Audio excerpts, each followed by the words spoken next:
Here on the Mastar Media channel, we have reviewed 5 chapters of C. Eminglab's One Punch Man vs. God. And on the very last chapter, Saitama was flung out into space. He's either in another dimension or another planet right now. I'm not 100% sure, but he's in a battle with this cataclysmic fourth dimensional god being, and they're pretty much just going back and forth. Every time Saitama punches this guy, he reconstructs himself even stronger, and they're out in the cosmos somewhere. The most recent chapter ended with Saitama doing a serious uppercut, clashing so powerfully with this cosmic being that it sent an explosion of smoke throughout space. And now as we get into the very next chapter, we're going to see what happens. So it zooms out and you can see that surrounding this planet or dimension or wherever the heck they're fighting, it literally like exploded an entire planet or something. There's just cosmic dust expanding over the universe. This is the power of Saitama's serious uppercut, which was never used in the manga. We've seen serious table flip, headbutt, side hops, punch, but never uppercut. So that's kind of cool. This is the power of the serious uppercut. And Saitama sees that this cosmic being survived and he's like, can I attack again? Come on, let's go. I still have to go home and take a bath. So even though this god being is so powerful, Saitama is still his regular self where this guy is nothing and he's just having fun and goofing around and just saying, can we finish this up so I can go home? And there we see the god being start to reconstruct his arm. I guess from the contact with Saitama's punch, it just blew off. It looks like his whole arm and a lot of his body. And he takes like all these particles and minerals and everything from the dust and the planets around him and kind of infuses itself into him. We learned in the last chapter that he was able to do that to reconstruct just this basically super armor, this super skin that was supposed to withstand Saitama, but it definitely did not. But now this being is coming back with ferocity as he's pulling in everything around him. I don't even know what Saitama is standing on right now because it literally just exploded the planet. And then take a look at this next panel. It looks like Saitama's literally floating. So is he literally just floating in space? How is he breathing right now? Is he holding his breath this entire time? I wonder if C. Eminglab is going to explain that in the next chapter or so. I mean, all of this did happen really fast. It's just a couple clashes and punches. There wasn't that much talking. I mean, we saw Saitama on the moon just holding his breath during his fight with Boros. So here it looks like the cosmic being is putting Saitama inside some like fourth dimensional reality. So this guy has powers over space and time, and he's able to like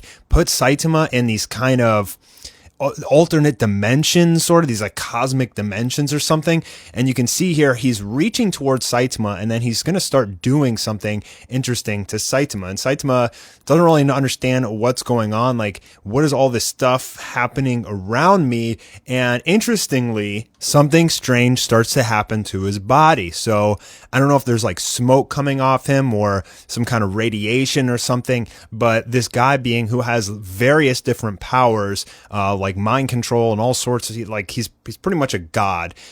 So what he's doing here is he's reverting Saitama back to her earlier form. And this is supposed to kill any normal mortal, but for Saitama instead, what it's doing is reverting him back to a previous age, and he's getting his hair back, presumably getting weaker again. Even his clothes start to form around his body. So remember, this god being has control over space and time. So this is right up his alley for something that he could do under his spectrum of abilities. And this is the same track uniform and haircut from One Punch Man Road to Hero. If you ever saw that special where Saitama first gets his hero suit, this is his exact hairstyle and outfit from that special. So that was pretty cool throwback there. Saitama taking a look at his hand, seeing that he's kind of reverting back a few years, probably, I guess, 3 years or so. And the being is saying in this fourth dimensional place, time will go backwards. So that's what he's doing to Saitama. And he's saying strange or normal biological death should be instant here, but this, I see. So I didn't really understand that panel. Like, what did he see? Like, what did he understand from that? Anyways, what we're going to have here is a flashback of Saitama playing Tetris with King. And this is going to basically give him the idea to get out of his old form where he's not as powerful. I got to be honest, I didn't really like this part, like the flashback. was just kind of a weak way of giving Saitama an idea for what to do. So he's sitting there with King playing Tetris, and he says, finally, I learned some tips, but the most important thing is to be fast enough. The faster, the better, although I can make some mistakes. This is the key to break the game. So he's getting an idea that what he needs to do to get out of this fourth dimensional space and his previous age, where he's weaker, I guess, is to go faster. And he acknowledges that speed is everything. Well, what about power, Saitama? You're the most powerful being in the whole universe. So there he gets his idea that what he needs to do is plant himself down kind of like in a sprinter stance and get ready to launch himself at turbo speed. An entire idea brought by the concept of playing Tetris with King. I don't know, I felt like CMing Lab does a really, really good job with the backstory and playing true to the characters and Murata and One and everything, but I don't know, I felt that was a little bit weak, but I digress because it's about to get really cool. And there he goes. He blasts off, and I love the art here done by CMing Lab, showing the circles of dust and everything as he darts through. You can really feel the speed from that launch.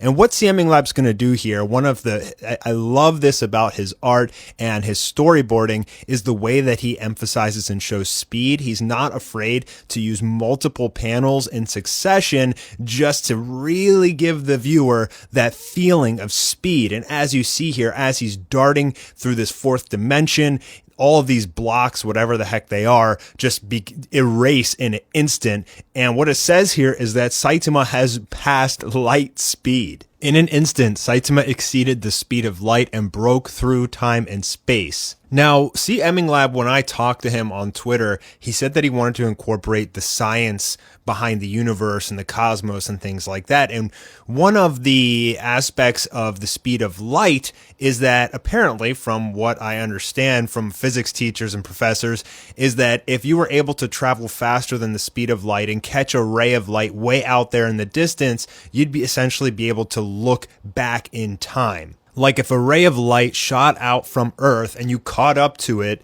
it could see back to like the 1800s. I don't know the whole science behind that, but I think this is kind of what CMing Lab is going for there. So Saitama darts faster than the speed of light, and then he slows down, he catches his grip on the ground and prepares for the final attack. He throws out consecutive normal punches, absolutely destroying the cosmic being, as we always see from Saitama's consecutive normal punch. I don't think anybody has really survived that except Boros, and we saw what it did to him. It literally exploded his entire body. These punches from Saitama are doing so much damage that it literally is just exploding the entire fourth dimension all around this god.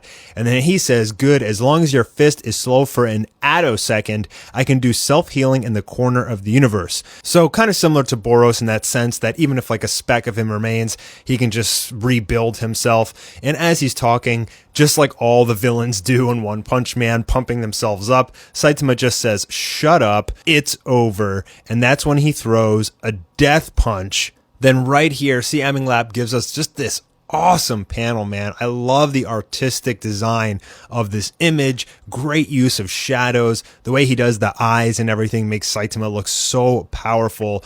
And it's kind of confusing. Like, I'm not 100% sure what this is. It looks like half of Saitama's arm is getting blown off, but I don't think that's what it's supposed to be.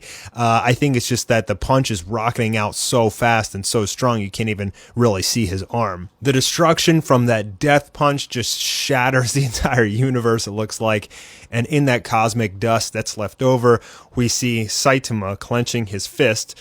And there is the last panel. So Saitama appears to have destroyed the fourth dimensional god, but we have heard that from previous chapters that there is fifth and even sixth dimensional beings, which this fourth dimensional one said are literally like infinite, limitless power, and they could squash Saitama in just an instant. And if they think that he's strong, these fifth and sixth dimensional beings are like literally gods among gods. So that's exciting. I mean, if this guy's dead, I think that could have been some foreshadowing that we might get to see a fifth or sixth dimensional being come down, whatever the heck that means, but presumably far stronger stronger than this guy, even though he was able to survive multiple punches from Saitama being sent all throughout the universe and everything. None of his abilities taking hold on Saitama either. Saitama was just simply able to beat him without trying.